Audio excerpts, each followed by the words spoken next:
All right, let's talk about your financial future. We're going to lay down some simple groundwork here. Now, this isn't about some get-rich-quick scheme. Nope. This is about getting smart with your money, starting right now. Let's get into it. Think about it. You work hard. You put in the hours. You get that paycheck. But let me ask you a serious question. Once that money hits your bank account, is it pulling its own weight? Is it working for you? Or is it kind of just sitting there? So that's what we're going to do today. We are going to build a really simple plan together. No confusing jargon, no crazy complexity, just the basic, essential rules of the game so you can start turning that income into a real foundation for your future. Every single financial journey, and I mean everyone, starts in the exact same place, with that first real paycheck. So let's start right there, at the beginning. Do you remember that moment? I bet you do. The notification pops up, you see that number, and you get this rush of excitement, right? But then, maybe you look a little closer at your bank account, and there's that split second of, wait a minute, confusion. The number on your offer letter said one thing, but the number that actually landed in your bank account says something completely different. So where did all that money go? The answer is one of the very first financial lessons we all have to learn. Yep, taxes. It's the price we pay for living in a civilized society with roads and schools and all that good stuff. Understanding that gap between what you earn and what you take home is the absolute first step to understanding your money. Okay, so now that we've talked about where a chunk of your money disappears to, let's talk about let's call it the invisible system that controls the rest of it. There are rules to this game, and trust me, knowing them gives you a huge advantage. Honestly, it really boils down to two key numbers. They kind of follow you everywhere, and they influence all the big decisions in your life, whether you realize it or not. The first one is on your pay stub, your income after taxes. The second one, well, it's a little more mysterious. And that's your credit score.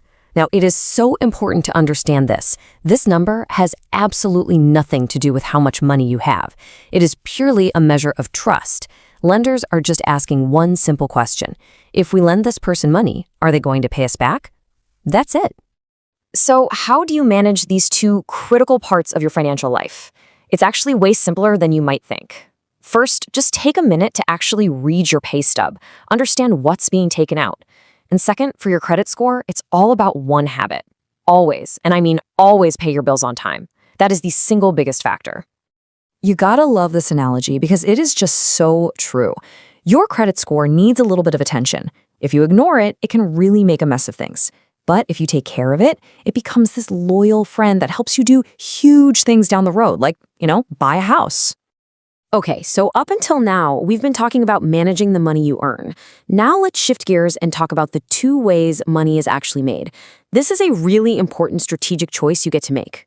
So on the left side, you've got active income. This is probably what you're doing right now. You trade 1 hour of your time for one paycheck. It's simple, but it's limited, by how many hours are in a day.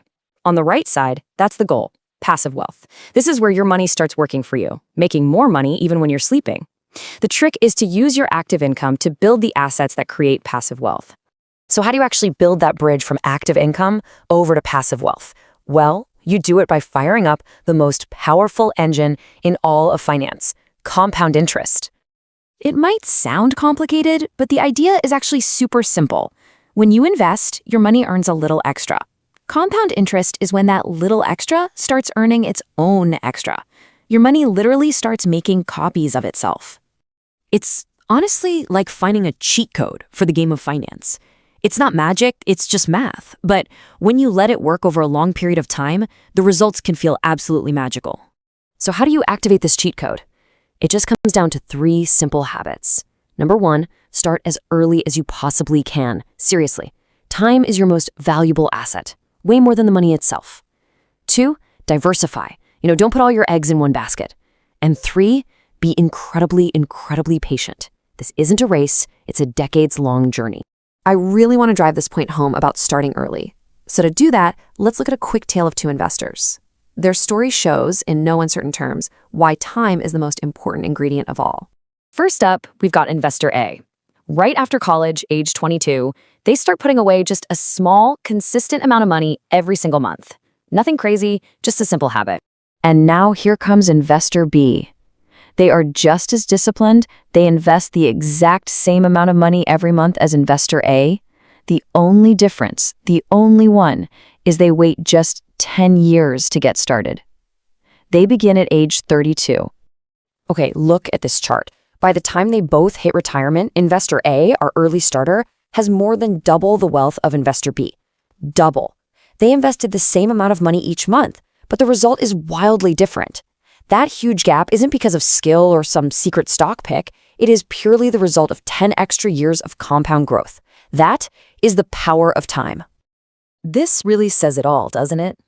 You have to stop thinking about this in terms of days or weeks or even years.